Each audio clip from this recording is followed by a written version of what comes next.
نفسي بنور من فؤادي حينما رددت يا رب العباد. بسم اللہ الرحمن الرحیم. اپنے دوست محترم عامر ہزاروی صاحب دامت برکاتہم العالیہ ہمارے ایک دوست ہیں. ان کی تحریر سے مجھے بھی بڑا فائدہ ہوتا ہے اور امید ہے کہ دیگر ساتھیوں کو بھی فائدہ ہوتا ہوگا. ان کا حکم تھا کہ میں کسی دینی موضوع کے اوپر کچھ اپنی معروضات پیش کروں. تو میں البدایہ والنہایہ کو دیکھ رہا تھا تو اس میں ایک واقعہ سامنے آیا عبداللہ ابن مبارک رحمۃ اللہ تعالیٰ علیہ کا. عبداللہ ابن مبارک رحمۃ اللہ تعالیٰ علیہ جلیل القدر محدث ہیں اور اللہ تعالیٰ نے ان سے دین کی بڑی خدمت لی ہے. نفلی حج کے لیے چل پڑے. دوران سفر کسی ساتھی کے پاس ایک پرندہ تھا، وہ مر گیا. عبداللہ ابن مبارک رحمۃ اللہ تعالیٰ علیہ نے کہا کہ اس کو ایک کوڑے دان پر رکھ دیں، پھینک دیں. اور قافلہ چلتا رہا. خود عبداللہ ابن مبارک رحمۃ اللہ علیہ اپنے ساتھیوں سے ذرا پیچھے رہ گئے. تو وہاں اس کوڑا دان کے پاس سے جب جانے لگے تو وہاں قریبی گھر تھے. وہاں سے ایک لڑکی آئی اور اس مردار پرندے کو اٹھایا اور گھر لے گئی. عبداللہ ابن مبارک کو بڑا تجسس ہوا. عبداللہ ابن مبارک نے ان کے گھر کا پتہ کیا، اس لڑکی کے گھر کا، اور پھر وہاں چلے گئے. ان سے ماجرا پوچھا کہ مردار پرندے کے اٹھانے کی غرض کیا ہے. تو اس لڑکی نے کہا کہ چند دنوں سے ہماری حالت بڑی خراب ہے، فاقہ کشی چل رہی ہے. ہمارے والد کو کسی نے ظلماً قتل کر دیا ہے، سارا مال وہ ظالم لے کر چلے گئے ہیں. اب ہمارے لیے ہماری حالت ایسی ہو گئی ہے کہ کچھ دنوں سے ہمارے لیے مردار کھانا بھی حلال ہو گیا ہے.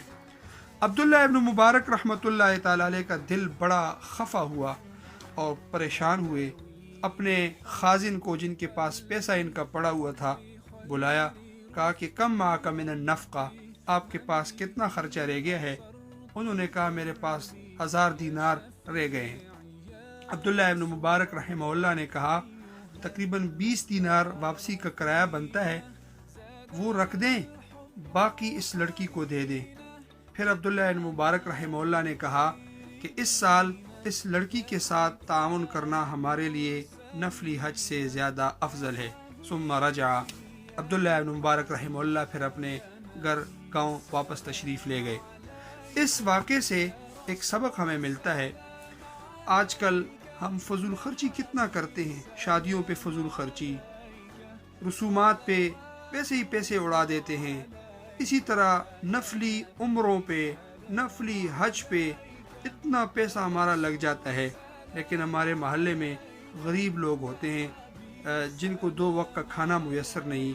کتنے لوگ ایسے ہیں کہ دوائی نہیں لے سکتے، ڈاکٹروں کی فیس ادا نہیں کر سکتے، بچیوں کی شادی نہیں کر سکتے.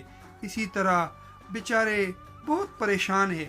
تو میں اپنے درد دل کو آپ کے ساتھ شیئر کرنا چاہتا ہوں کہ ہمیں اپنی باقی جو دینی خدمات ہیں، جو نفلی حج ہیں، نفلی عمرے ہیں، یہ اگر تھوڑا ہم موقوف کر دیں، فضول خرچیاں کم کر دیں، اور اسی طرح رسومات پہ اپنے پیسوں کو نہ اڑائیں اور اپنے ان نادار انسانیت کی خدمت کریں، مسلمانوں کی خدمت کریں، نادار لوگوں کی خدمت کریں، انسانیت کی خدمت کریں، تو میرے خیال میں یہ بہت زیادہ افضل ہوگا. مجھے انکار نہیں ہے، حج کا بڑا ثواب ہے، نفلی عمروں کا بڑا ثواب ہے.